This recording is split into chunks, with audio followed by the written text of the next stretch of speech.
2 minute.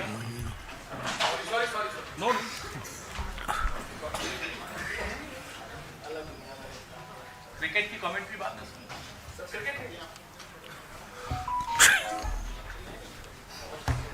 चलो start. Yes.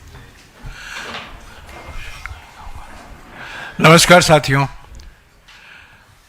आज का दिन हमारे पार्टी के लिए कहीं खुशी कहीं गम का दिन रहा है। इसके बारे में विस्तार से पहले मेरे साथी पवन खेरा जी आपको संबोधित करेंगे, उसके बाद में मैं कुछ कहूँगा और उसके बाद में आपके सवाल लेंगे। पवन खेरा जी। थैंक यू जयराम जी। नमस्कार साथियों, सबसे पहले वायनाड में हमारी बहुत ज़बरदस्त जीत लोकसभा इलेक्शन में श्रीमती प्रियंका गांधी वाड्रा की ज़बरदस्त जीत हुई।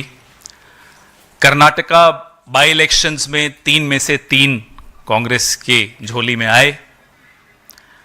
वहीं मध्य प्रदेश में किसी को बीजेपी तोड़ के ले गई, हमारे यहां से बाई इलेक्शन होना पड़ा और बीजेपी उस सीट पर हार गई। हम वहां जीते, 2 में से 1 हमारे झोली में आई। ठीक वैसे ही पंजाब, राजस्थान, केरला में हम बाई इलेक्शंस में, अभी काउंटिंग कई जगह खत्म नहीं हुई है तो मैं आपको पूरे आंकड़े नहीं दे रहा, लेकिन इस तरह से हमारी झोली में 1 सीट, कहीं 2 सीट ऐसे आई। झारखंड में जहां एक प्रयोगशाला बनाने की कोशिश आरएसएस और भारतीय जनता पार्टी ने आदिवासी इलाकों में की, हेमंता बिस्वा शर्मा उनके पोस्टर बॉय बने। पोस्टर बॉय ने वहां कोई कसर नहीं छोड़ी, वहां एक ऐसी लैबोरेटरी बनाने की कोशिश की और उनको लगा कि वो सफल होंगे। जहां Yogi Adityanath ji poster boy number 2 बनकर आए और ऐसे ऐसे नारे नंबर 2 बनकर आए और ऐसे ऐसे नारे झारखंड में दिए और ऐसे मंदबुद्धि तरीके से वो कैंपेन चलाया गया कि अपनी ही सरकार, अपनी ही केंद्र सरकार के विरोध में नारे दिए गए कि साहब घुसपैठिए घुस गए, 10 साल से आप सरकार में हैं, झारखंड का तो किसी और देश से बॉर्डर भी नहीं है, लेकिन घुसपैठिए आ गए। तो क्या आदित्यनाथ जी राजनाथ जी के खिलाफ षड्यंत्र रच रहे थे, अमित शाह के खिलाफ षड्यंत्र रच रहे थे? आजकल सुना है आपस में सबकी बड़ी तनी हुई है। कौन क्या कर रहा था नहीं मालूम, झारखंड के लोगों ने इस तरह की राजनीति को सिरे से ठुकराया और एक काम करने वाली सरकार को फिर से जिताया, अच्छे बहुमत से जिताया। आप में से कई साथी बड़े चिंतित थे, साहब कांग्रेस तो सिंगल डिजिट में रहेगी, ये नहीं हो रहा, वो नहीं हो रहा, और चिंता आपकी मैं समझ सकता हूं। कांग्रेस ने अपनी परफॉर्मेंस वहां बहुत अच्छी तरह से आपके सामने रखी, आपको दिखी।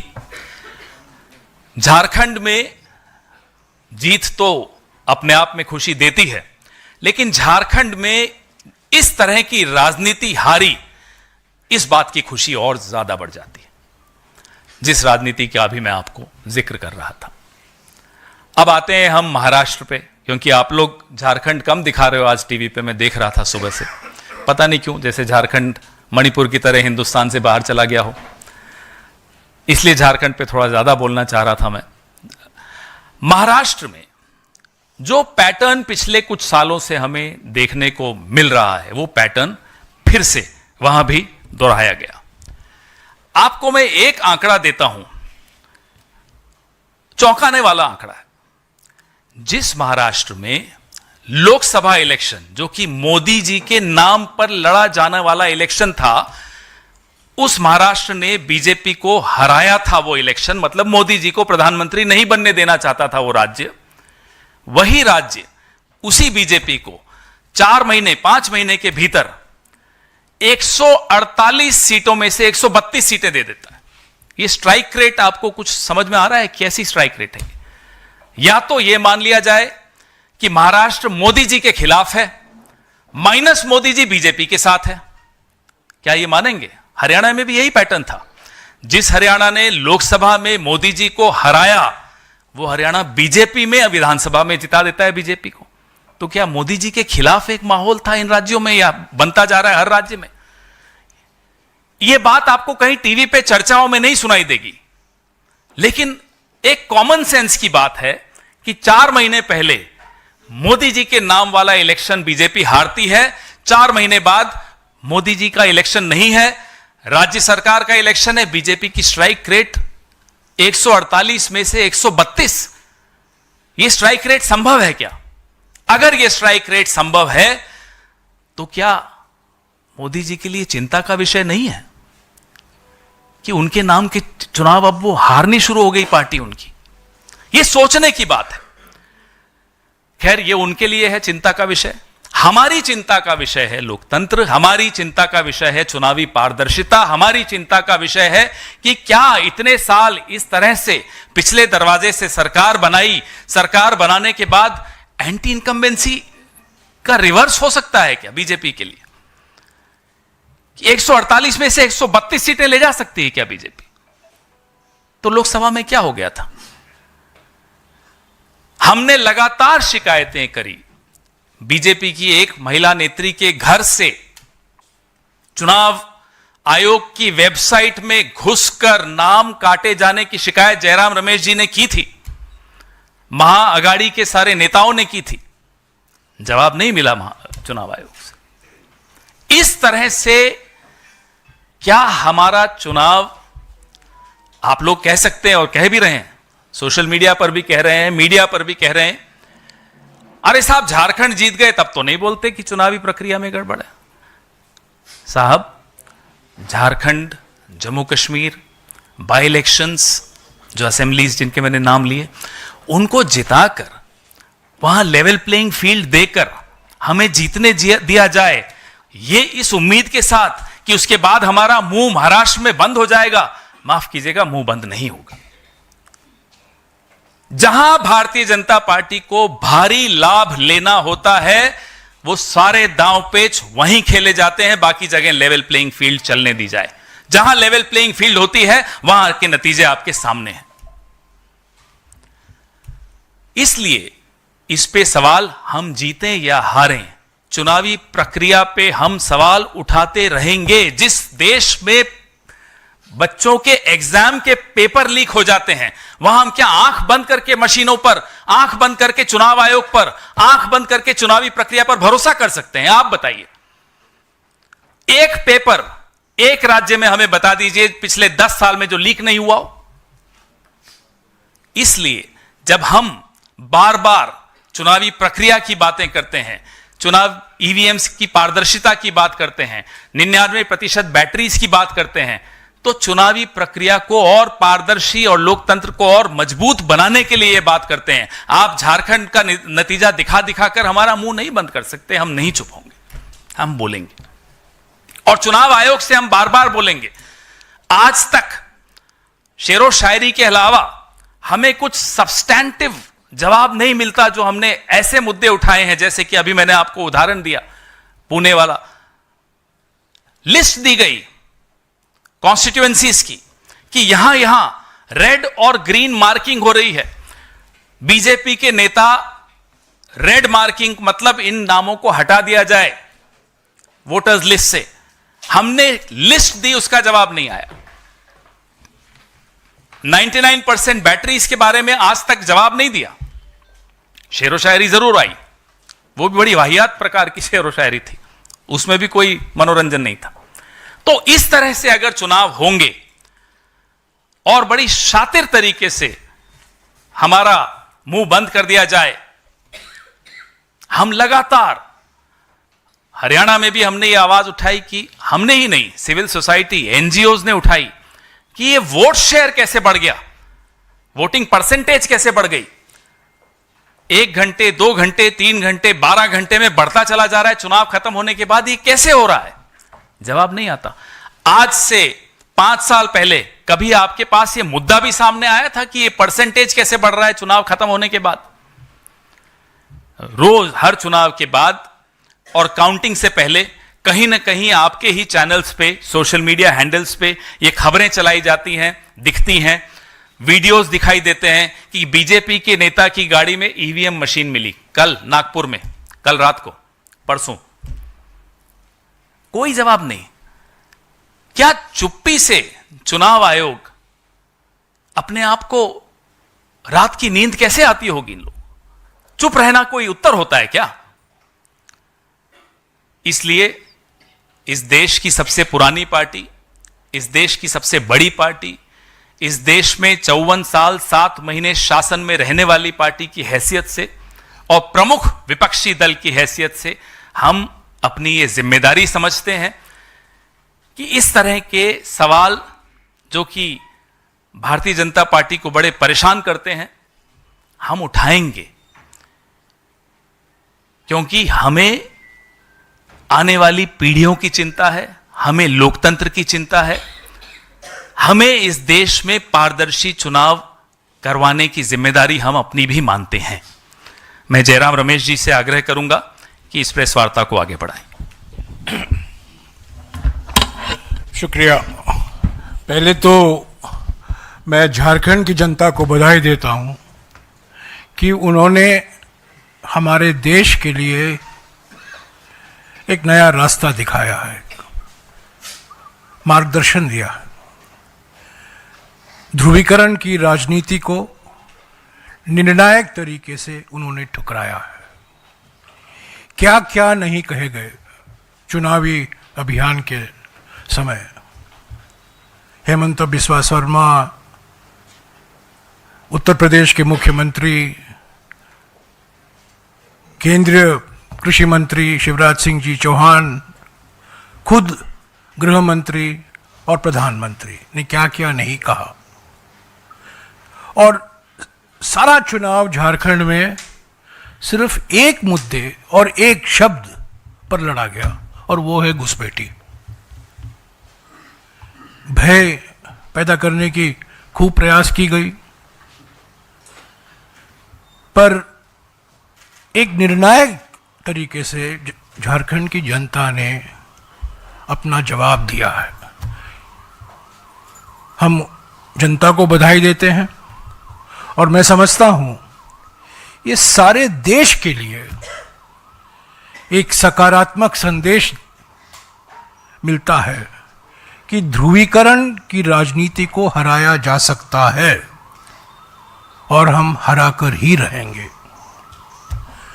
महाराष्ट्र के बारे में जैसा कि पवन खेरा जी ने कहा, इसमें कोई दो राय नहीं हो सकती कि टारगेटेड तरीके से निशाना बनाकर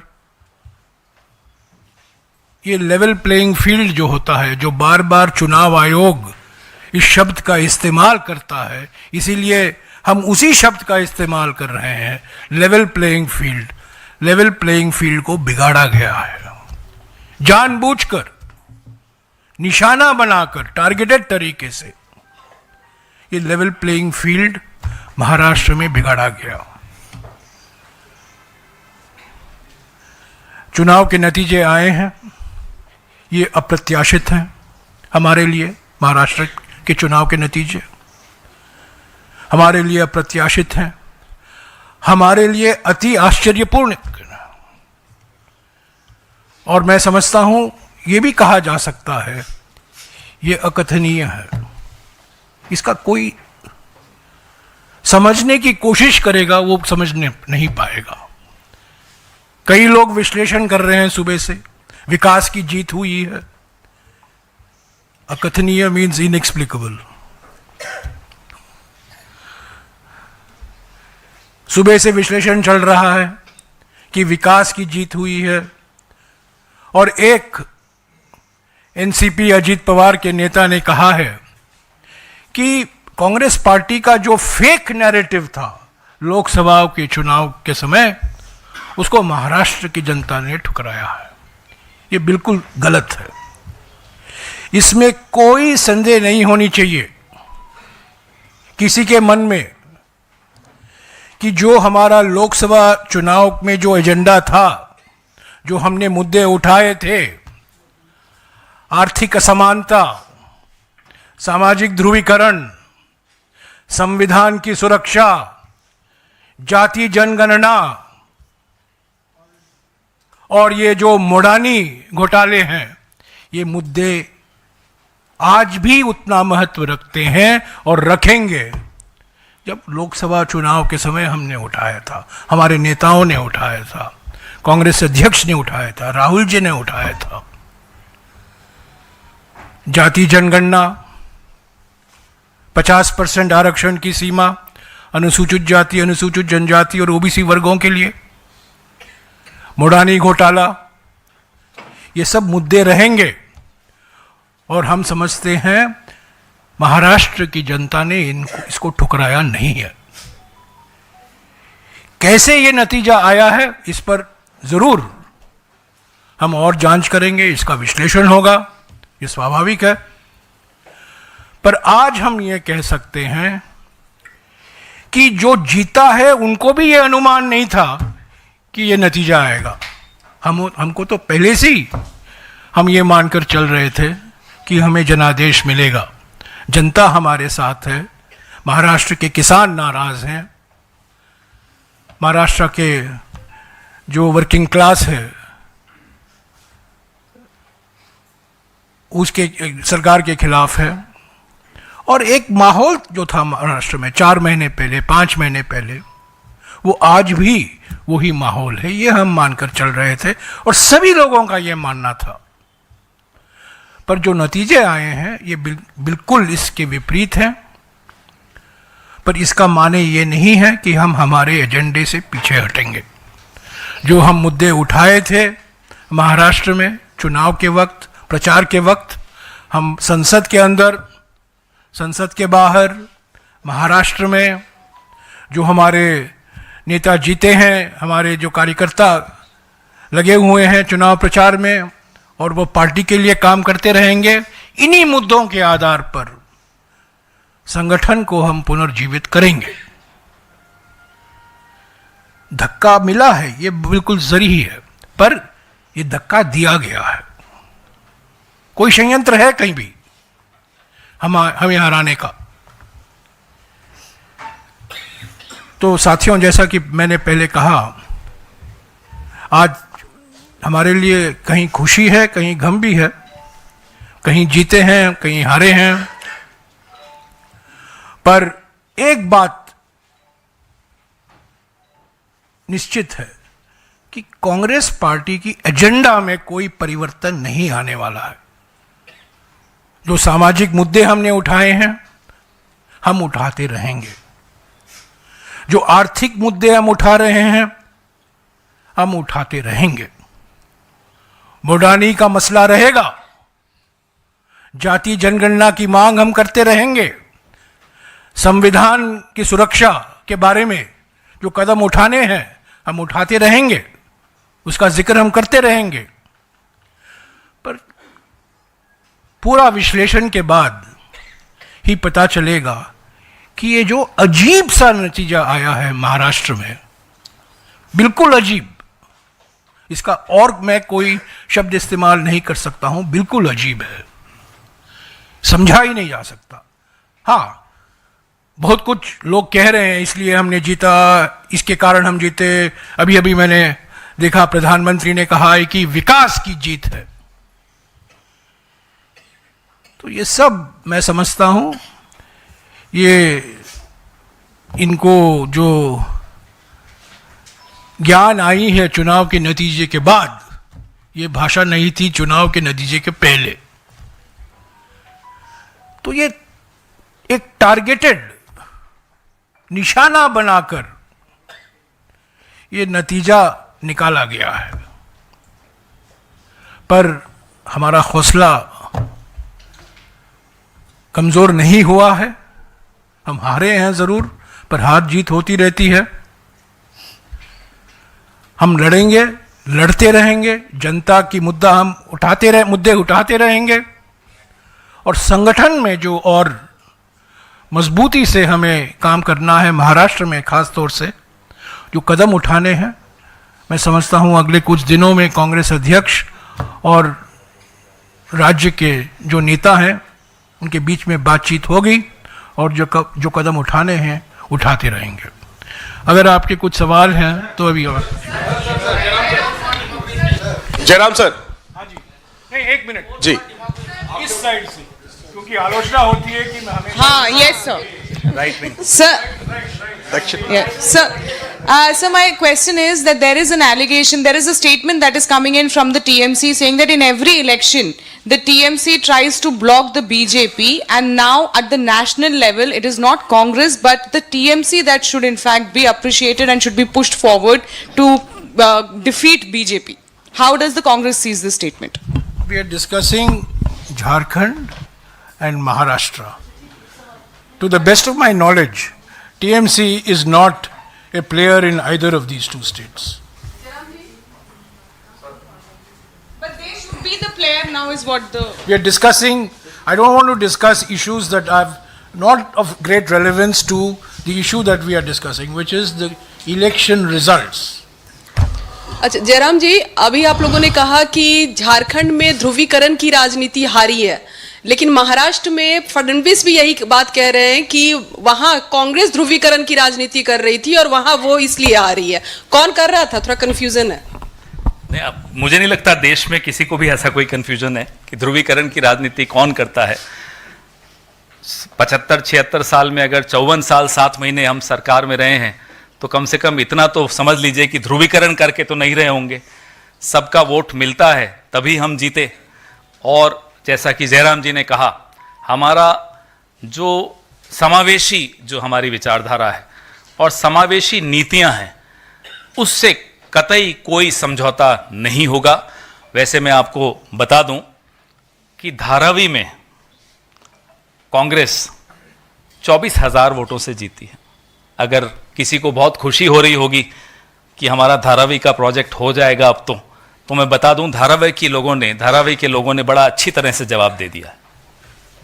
सर अब पूछ लो। मैं ये भी कहूंगा कि अगर जातिगत जनगणना की मांग को ध्रुवीकरण के साथ जोड़ा जाता है, ये उनकी मानसिकता दर्शाता है। जब हम ध्रुवीकरण की बात करते हैं, ज़्यादातर हम धर्म के आधार पर जो समाज को बांटा जा रहा है, ध्रुवीकरण करने की प्रयास की जा रही है धर्म के आधार पर। और जो आलोचना की जा रही है कि जब हमारे नेता, खास तौर से राहुल जी, कांग्रेस अध्यक्ष जी, जाति जनगणना की बात उठाते हैं, वो समाज का ध्रुवीकरण कर रहे हैं, मैं नहीं समझता हूँ ये सही है। ये मैं समझता हूँ संविधान का अपमान है, संविधान के निर्माता बाबा साहब अंबेडकर जी का अपमान है कि जातिगत जनगणना की मांग को ध्रुवीकरण से जोड़ा जा रहा है। सर अब पूछ लो। सर जयराम सर इधर से भी। एक मिनट आना, धीरे धीरे वहां, धीरे धीरे लेफ्ट वर्ड, राइट से centre. You have attacked no less than the Election Commission on electoral rolls. You have said various other acts of omission and commission on the Election Commission. Who stopped you from raising these issues, taking it up if the referee was not fair? What did you do, and why are you now blaming it after the entire match is over, that the referee is wrong? Well, during the match also, we kept approaching the Election Commission. Wait, just a minute, I know what you're saying. So, we kept raising this issue. Mind you, my friend, I know you belong to a particular channel, but I'll still say it in response to your question.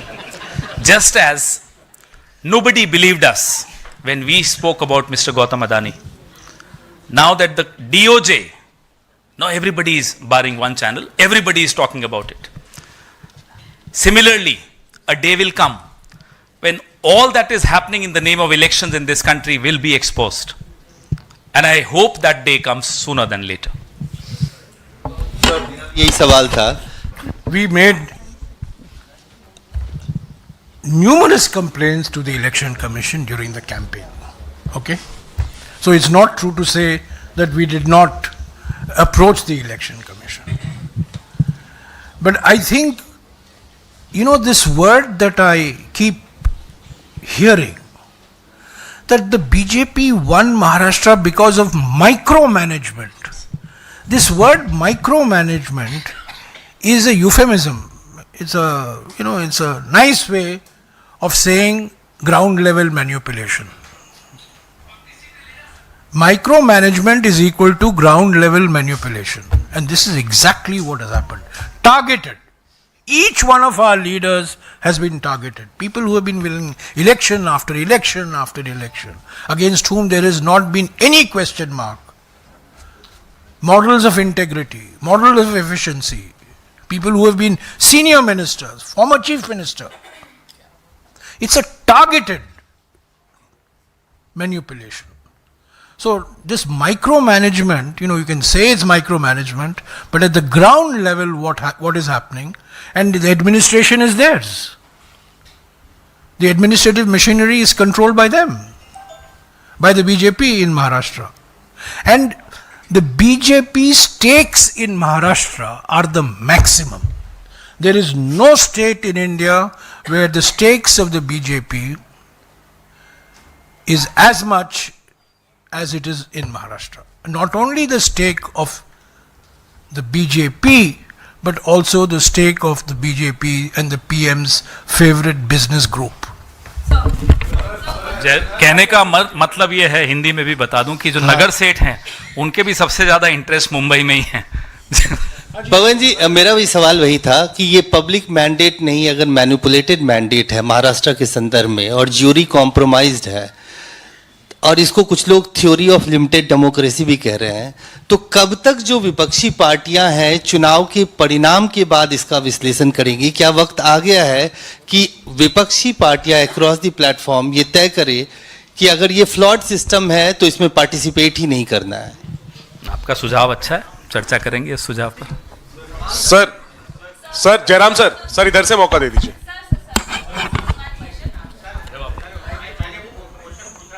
Left. ये मैं आपको एक जवाब दूंगा। ये law जो हो गया है ना, फ्लॉ बन गया है। और सही जवाब आपने उठाया। सारे विपक्ष पार्टियों को एक होकर एक आवाज में अपनी आवाज उठानी चाहिए। इसीलिए आपको याद होगा, हम इंडिया जनबंधन के पार्टियों ने लगातार 10-11 महीने तक हमने कोशिश की इलेक्शन आयोग से मिलने की, वीवीपैट के मसले पर। हमें समय नहीं मिला, हमें अपॉइंटमेंट नहीं मिला। हमने एक दस्तावेज भी सौंपा इलेक्शन कमीशन को, पर कभी इस मामले पर हमें मौका नहीं दिया गया। तो लड़ाई हम लड़ते रहेंगे, चुनाव हम लड़ते रहेंगे। कभी जीतेंगे जहां लेवल प्लेइंग फील्ड है, और कभी हारेंगे जहां टारगेटेड निशाना बनाया जाता है कि लेवल प्लेइंग फील्ड को बिगाड़े।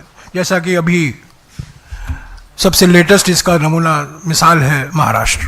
हाँ जी सर, जयराम सर, लेफ्ट, आई कम बैक। हेलो सर यही जो सवाल आपसे पिछले दो किए गए हैं।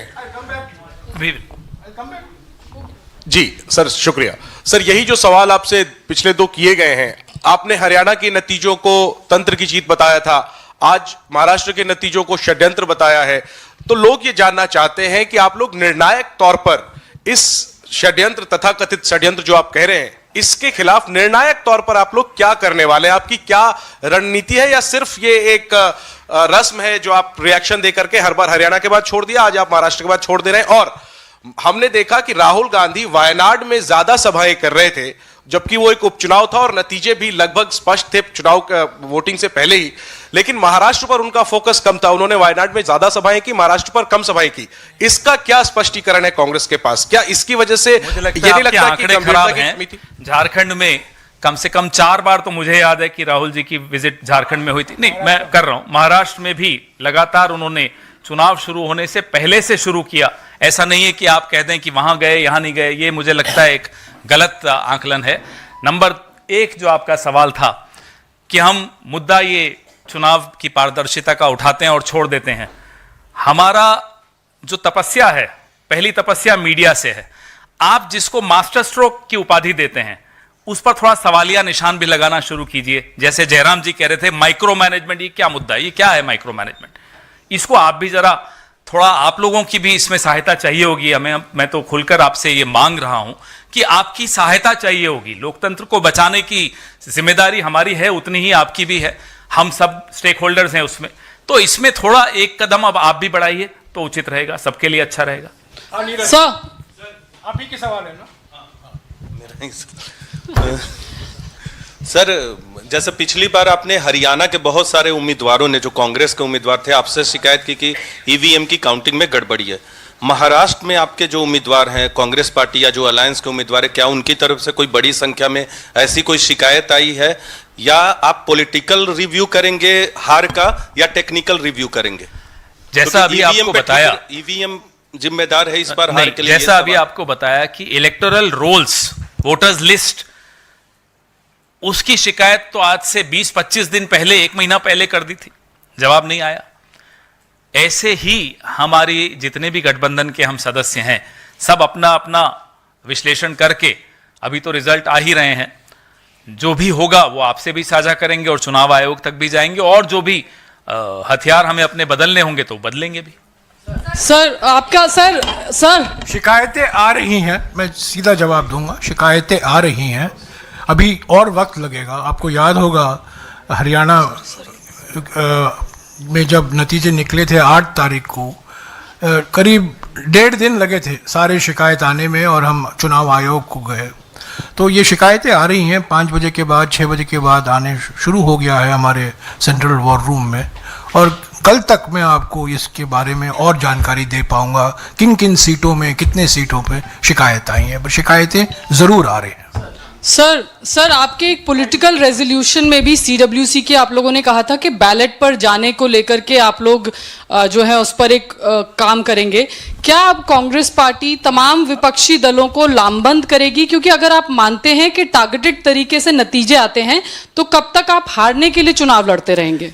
इस पे एक आम सहमति बनानी आवश्यक है तमाम विपक्षी दलों के बीच में, आप सबके साथ भी, जितने भी स्टेक होल्डर्स हैं, सिविल सोसाइटी है, सबको मिलकर इसमें एक आम सहमति बनाने की आवश्यकता है।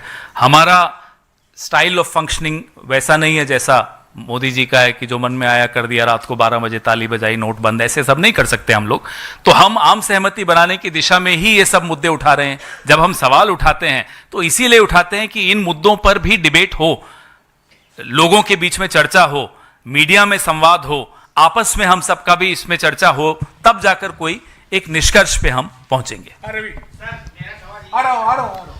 सर मेरा सवाल, आपने मास्टर स्ट्रोक की बात की, तो इस चुनाव में देखा जा रहा है कि एक मास्टर स्ट्रोक चल रहा है, मैया योजना, बहन योजना, इससे पहले महतारी योजना। आपको लगता है कि इसकी काट आप ढूंढ पाएंगे? ये भी मास्टर स्ट्रोक है, क्योंकि इसका फायदा आपके अलायंस को भी हुआ है। हमें उम्मीद है कि महाराष्ट्र में अब कोई बहानेबाजी ना हो, जैसे कि ये योजना की घोषणा करने के बाद ही चुनाव आयोग से ही रुकवा दी गई। जो मोदी युक्त महंगाई है, उस महंगाई की काट वेलफेयर में है और उसकी आवश्यकता है, इसमें कोई डिबेट नहीं है, ना हम डिबेट इस पे कर रहे हैं। हम ये कह रहे हैं कि ये अस्वाभाविक है, अप्रत्याशित है कि 148 सीटों में से 132 सीटें उस पार्टी को मिल रही हैं जिसको 4 महीने पहले मोदी जी के नाम पे ठुकराया गया। जिस जनता ने, वही जनता उनको अब इतना ज्यादा दे रही है। तो ये मोदी जी के लिए भी चिंता का विषय है और बीजेपी के लिए भी चिंता का विषय। सर, एक नारा दिया गया, बटोगे तो कटोगे, एक हैं तो सेफ हैं। को लगता है इसका इंपैक्ट हुआ? क्योंकि आज योगी आदित्यनाथ ने जब ट्वीट किया है नतीजों को लेकर, उसमें भी उन्होंने इन दोनों नारों का जिक्र किया। को लगता है कि इंपैक्ट हुआ महाराष्ट्र चुनाव? जिस व्यक्ति ने ये नारा दिया वो बीच प्रचार के छोड़ के चले गए थे, तो मुझे नहीं लगता कि इन नारों का इस देश पे कोई प्रभाव पड़ता है। ये नारे चलाए जाते हैं, फिर ये तथाकथित, जैसा कि सर ने कहा, माइक्रो मैनेजमेंट की जाती है, तथाकथित माइक्रो मैनेजमेंट की जाती है। अगर ये नारा चलना होता तो झारखंड में भी चलता, जहां इन्होंने सबसे ज्यादा, आदित्यनाथ जी और हेमंत बिस्वा शर्मा जी ने इस तरह की बातें बहुत की थी। तो ये मैं नहीं मानता, और हम सबको इस देश की आत्मा पर भरोसा है कि इस देश की आत्मा इस तरह से बांटी नहीं जा सकती। ये वोट फॉर डेमोक्रेसी की रिपोर्ट आई, 79 सीट्स में घपला किया गया था, वोट फॉर डेमोक्रेसी। फिर अभी हरियाणा और जम्मू कश्मीर के इलेक्शन पर भी उनकी रिपोर्ट आई, उसके बाद एडीआर की भी रिपोर्ट आई थी। लेकिन आपने एक फॉर्मल एक ब्रीफिंग की थी वोट फॉर डेमोक्रेसी की रिपोर्ट पर जब आई थी, उसके बाद आपने इसको सीरियसली लिया नहीं। अब आप उसका नतीजा भुगत रहे हैं, ऐसा लगता है सर। सवाल क्या? सवाल यही है कि वो रिपोर्ट को जो है आपने सीरियसली लिया नहीं। जो इलेक्शन कमीशन के बारे में जो कहा कि भाई ट्रांसपेरेंसी नहीं है, सब गड़बड़ जो किया है, वो जो सीटें हैं 79 सीट्स वगैरह का जो था मामला। नहीं तो आपकी ऑब्जर्वेशन है, इसमें सवाल अभी भी मेरी नहीं मिला। ऑब्जर्वेशन नहीं है, मैं ये कह रहा हूँ कि पार्टी की तरफ से जब आप आज ये अगर हम बार बार ये मुद्दा उठा रहे जी। हैं, चुनाव के पहले भी उठा रहे हैं, लगातार चुनाव आयोग में भी जा रहे हैं, लगातार आपसे भी इस तरह की बातें चर्चाएं कर रहे हैं, तो इसीलिए कर रहे हैं कि इस पे एक आम सहमति बनाई जा सके, एक प्रेशर सरकार पर आ सके, चुनाव आयोग पर आ सके, सोता हुआ जमीर उनका जाग सके। Sir, some of your Maharashtra Congress leaders have also expressed a concern that. एक मिनट। जब मैंने कहा कि जो हम मुद्दे उठा रहे हैं हम उठाते रहेंगे, उसमें मैं मणिपुर भी जोड़ना चाहता हूं। मैंने कहा जाति जनगणना, संविधान की सुरक्षा, 50% आरक्षण की सीमा, मोदानी, मणिपुर भी एक बहुत गंभीर मुद्दा है जो महाराष्ट्र के नतीजे से अचानक उड़ नहीं गया, कहीं बाहर निकल नहीं गया है। तो ये मानना कि जो मुद्दे हम उठाए थे महाराष्ट्र के चुनाव के वक्त, अभियान के वक्त, वो मुद्दे अभी नहीं रहेंगे, ये बिल्कुल गलत फहमी में किसी को नहीं रहना चाहिए। ये मुद्दे हैं और ये मुद्दे रहेंगे।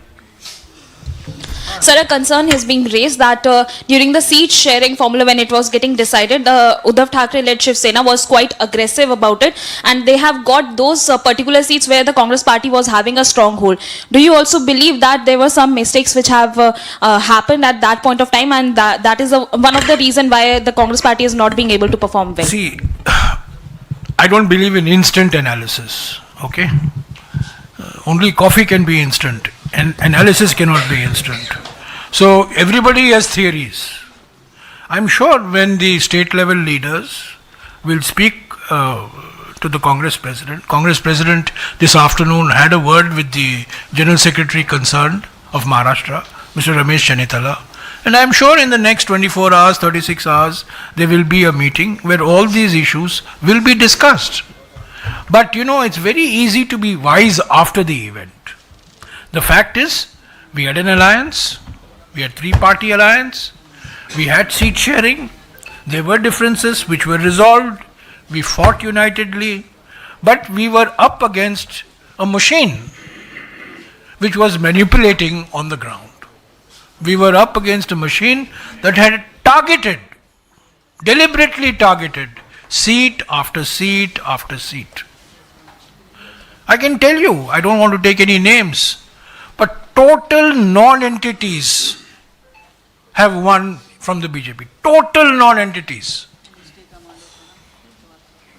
But you, 1 minute, let me finish. Total non-entities have won.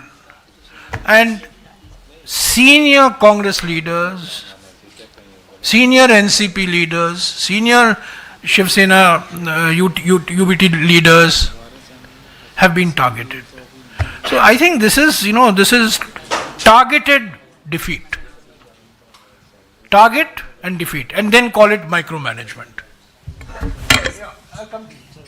I'm just making a Sir- comment that it cannot be across the board that you can target just like that. There has to be, then that means you should have gone to the Supreme Court against whatever. It is targeting, they have targeted every seat that the BJP is contesting.